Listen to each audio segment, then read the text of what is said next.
Finally, I am where I am supposed to be. This is the story of a future doctor. As a medical student, we are expected to hone our skills day by day, from history taking to physical examination, to know things and to master everything that is needed for our future patients. All for our patients. Hi, I'm Princess Romalie B. Galos, second year medical student. You can call me Roma.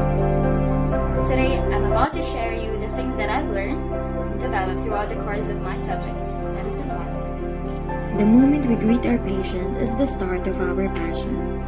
Establishing rapport, long history taking, physical exam, and most especially knowing that we are there to help them. So, as the start of the semester of Med 1 subject, the first thing that I asked my parents is to buy me a stethoscope. So my mom went to Bambang and she bought me this stethoscope. I did not ask for any brand or whatever. I just told them that I need a stethoscope, so they bought me one. And I'm really happy that I have one, even if it's not UNP-Cmed like some of my classmates have. But I really appreciate their effort to give me and support me in my journey. The next one is having my own PPF. Well, it's one of the most important things because it's the first part where we need to develop the skills besides the theoretical part, the clinicals. So I have my own PPF, and it's not also branded, but the effort that they gave in buying me those things and then also sending it from Manila to vegan is really, I really appreciate them with that. From ABC method of skin findings, head and neck examination, to auscultation and palpation of the thorax, chest, and abdomen. Those are just few of the things we need to master. But at the end of the day, we'll just utter the same words. It is all worth it. I have a saying, sa isang daang ayoko na, pinanghahawakan ko lamang ang nag-iisang kaya ko pa. In the beginning of our semester and our first lecture, I have already learned 8 things, and that is the components of comprehensive health history. So, number 1, identifying data. Number 2, reliability. Number 3, chief complaint. Number 4, history of present illness. Number 5, past history. Number 6, family history. Number 7, personal and social history. And number 8, review of systems. We are very thankful to our college for providing us equipments and facilities that can help us in perfecting the skills that we need, especially in developing our clinical competence. We keep on studying so we can save lives, always for our future patients. I thank our tutors for helping us in honing the skills that we need.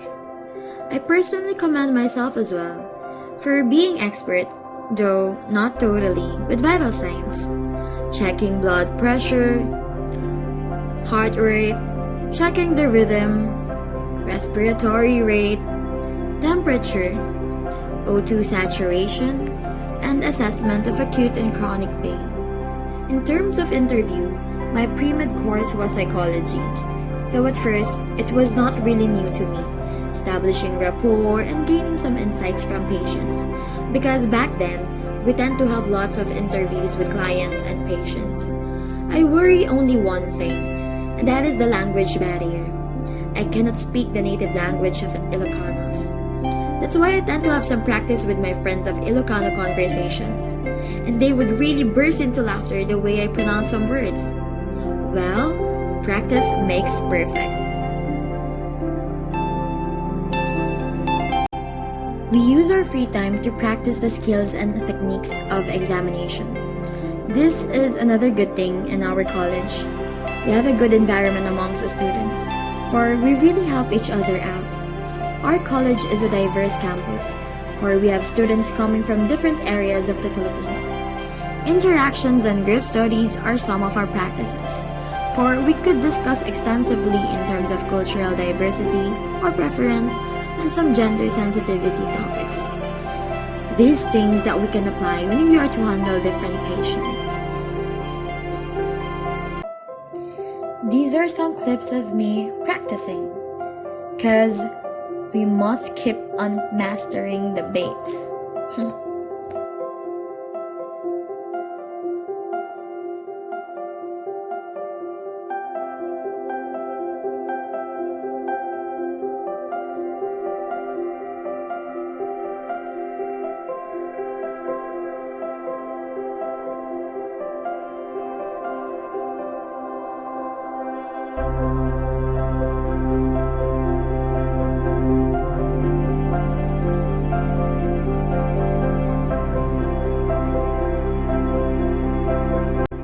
As I write my final evaluation of myself, I want to emphasize the inner core of all this.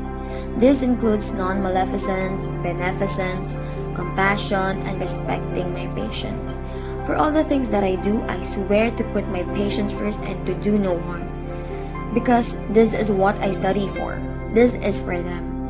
Not considering this inner core is like neglecting the most important part of why you want to become a doctor.